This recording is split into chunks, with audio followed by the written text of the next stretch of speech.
The genesis of an executive coach. My team of 3 analysts had just spent 3 months and countless hours benchmarking a healthcare organization's productivity to determine the opportunity to improve.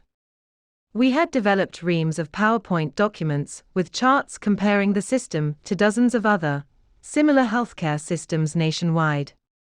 We had databases, Excel spreadsheets, comments from the system's management, hundreds of Medicare cost reports, and up-to-date input from a network of leading clinical managers from around the nation.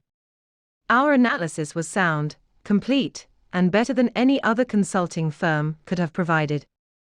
We discovered that the hospital had the opportunity to save about $12 million in costs without hurting quality. The COO had just reviewed this material with me and looked across the table at me. "That's about right," he said. I was guessing $10 to $15 million. This COO had just spent about $250,000 of his organization's money to come up with a number he already knew. But we both already understood that he had to use an outside firm to justify his instincts to his board and management team. Then he surprised me. "I didn't hire you for this analysis," he said. "And I didn't hire you to help us achieve our cost target, because my management team can do that without you. I hired you because I need someone to walk me through the pain that this change program is going to cause. I need someone I can trust, who will support me when the going gets tough."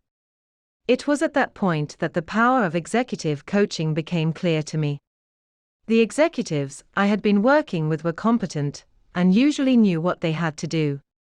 But they needed someone who could serve as a sounding board, provide insights, and help them to stay focused and resilient in the face of enormous challenges and pressure.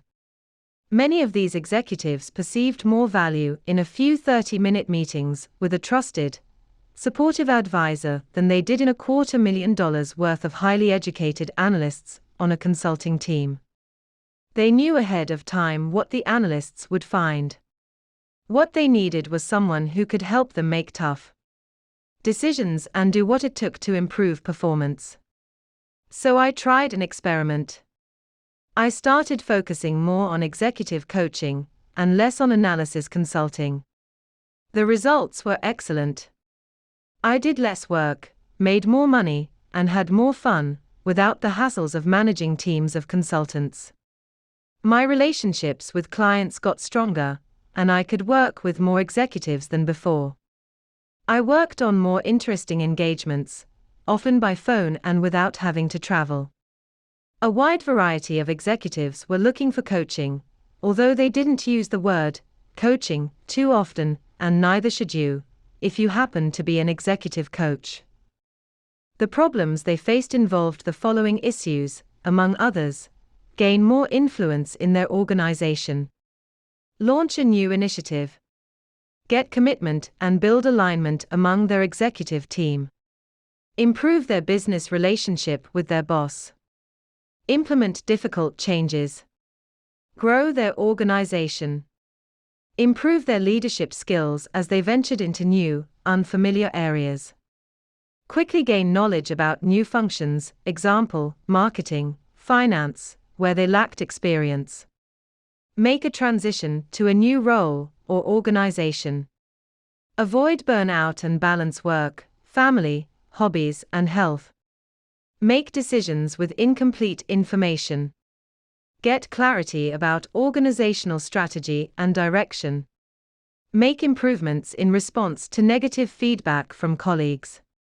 Usually they had good instincts about what to do and needed someone like me to listen to their concerns, serve as a sounding board, debate with them, ask probing questions, and when appropriate, to offer advice and insights. I helped in other ways as well. I interviewed colleagues and constituents to gather input and advice in a safe, objective, and confidential way.